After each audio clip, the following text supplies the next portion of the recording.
All right, so this is Kirsten for the Inclusive Classroom, and my assignment was to create a book, to take a book and make it idea inclusive, so that it was inclusive for students with handicaps or disabilities, learning opportunities. And I chose to make Will's Mammoth. I chose to give this little boy Will a physical handicapped. We're not going to say what it is, but he needs a wheelchair to get around, we're going to say. I have a sweet little wheelchair right here that we've created for this book specifically. It fits him in size.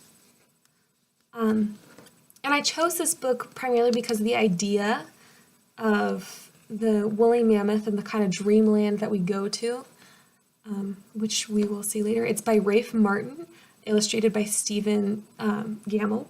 And again, that's Will's Mammoth. We have this. Will loved mammoths. I want you to notice that he's sitting here, so he doesn't quite need his wheelchair yet.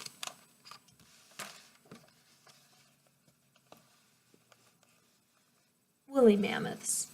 You see his room is covered in mammoth and saber-toothed tigers. We got some cave people, other things. Primarily mammoths.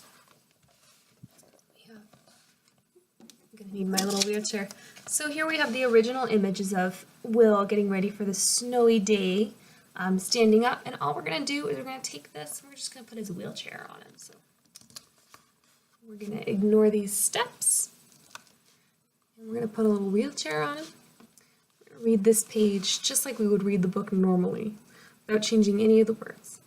His mother and father had told him that all the mammoths had disappeared 10,000 years ago. There aren't any mammoths. There aren't any more mammoths, Will, anywhere. So here we see him putting his gloves on and his scarf. Take this back off because we're going to use him later. And here we have Will walking, which is important, and we're going to read the page first. But Will knew that there were. So on this page we have his house is behind this fence, and this is where he goes into his dreamlike state. So this is where he's out of his wheelchair, which is physically impossible. We understand that. But also the fact that mammoths exist today is again impossible. So reading from where he leaves his house, he's entered this state of children's imagination, where he is now in a place where anything is possible, including him walking, not only walking, but traipsing up a hill, a snowy hill.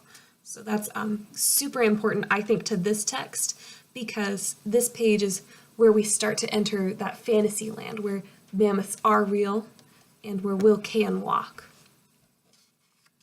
But you'll notice later on that he does not walk throughout this book, which I think is pretty cool. Here we see Will,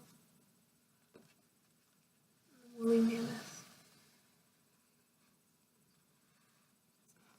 And I want you to notice that Will spends most of his time on the mammoth, which is a really cool crossover to his wheelchair. I think that that's really important to identify in this text especially. You see the psychedelic colors of his magical dreamland where he can walk up the hill.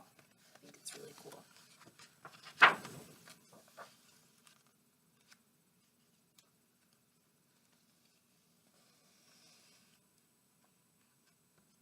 We have Will still on his mammoth leading the pack. He's in the front, which a kid in a wheelchair is rarely in the front, so it's wonderful for him to have that opportunity. Here he's spotted someone who can't help himself. He's struggling to stay up on top, so Will spotted that. Oops, sorry. Here we have Will helping those in need from the dangers, the perils that they face in the natural world. Will's able to be the biggest and the strongest and the most helpful, which I think is important. There they go. actually sitting down on his woolly mammoth. And throughout this book, we actually have a lot of the familial aspects. We know from the beginning of the book that this is Will over here, he has both of his parents at home with him. So he has a pretty tight family unit. His parents were standing together, we saw earlier. Flip back to that really quickly. If I can find it. You know, his mom's kind of leaning into his dad. They're both right there. You could assume that the dad's arm is around the mother. So it's a wonderful thing to be able to show a child. His baby's in his little mom's arms. Got some more family here, some underlying familial theme. And I want you to just look real close, and there's Will's little red hat and his green coat on top of the mammoth.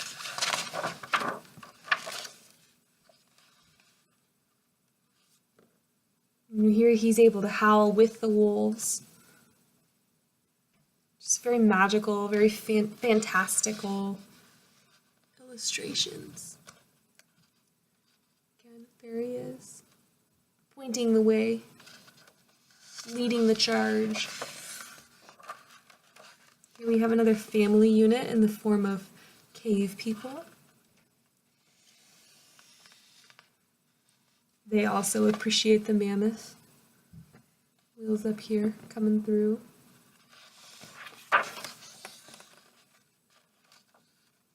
Just stopping through, checking it out.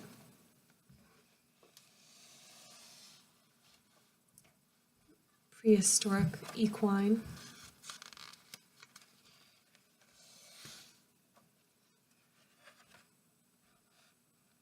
Will still sitting down, you know, we haven't really seen, the only time we've seen him up on his feet is in that mountain where he enters dreamland. I think that's really important to this text. I really think that this text, or this imagery was built around, you know, the possibility. It just lends itself so quickly to the possibility of him being physically disabled, physically handicapped. And I love this with the colorful trunk and the flowers coming up and the mammoth smiling. I think that's just the best thing ever.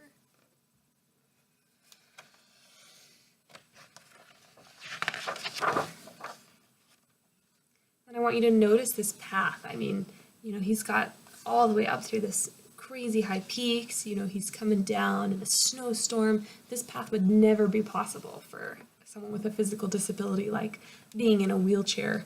And yet here, his mammoth and him are able to travel, you know, these really cool, adventuresome paths. Will, it's getting dark. Time for supper. You can kind of see his face. He's a little bit sad. You can't see the mammoth's face. Sitting still. And here we have him going down the hill. And, you know, there's still a flurry. This is still kind of dreamland. He's going from dreamland to reality. He's coming back where mammoths don't exist anymore and he is a boy in a wheelchair. What did you do today, Will? I rode my mammoth. And from the perspective of a child in a wheelchair, the way I see this is that he's turned his wheelchair into the mammoth. And so he might have just been playing around outside in his wheelchair, maybe inside even, just looking out the window and imagining himself on a mammoth instead of a wheelchair. Here we're going to pull our wheelchair back out. We're going to have him roll on into his room, his mammoth room. There we go. It's a little better. You still have the psychedelic colors, and here you have the imagery down in the shadow. Does love his mammoths. Will says, "Good night," Will whispered. "I'll see you tomorrow." Mammoths. Here we have Will asleep. This book is just so fantastical. I absolutely love it. It's just very beautifully decorated. And I think that the use of this fantasy land just is so beautifully lends itself to having Will actually be handicapped, because even though we have so much wheelchair accessibility and just ways that, when you have a child with a physical handicap like that, they do dream, they have dreams, they have fantasies where they aren't in that situation. And I think that instead of Will walking around, he's sitting on the mammoth the whole time because he doesn't really know what it's like to walk, be it polio or weak bones or something that happened in his youth that caused him to be paraplegic or just a handicap from the waist, down. And I think this book is just so wonderfully fit for a handicapped Will. I think that it allows him to adventure while still being in this place where he's safe. He's on top of this mammoth. His wheelchair has really become a mammoth to him. And I think that's just a beautiful representation of this thing that could be seen as a disability or a weakness. He's grown into this strength. I mean, woolly mammoths were the strongest things. You couldn't beat them. I mean, saber-toothed tigers barely stood a chance to the strong mammoth. And here we have him on the leader of all the mammoths. So I just think it was a really beautiful way to quietly and subtly include people with those handicaps, with physical handicaps such.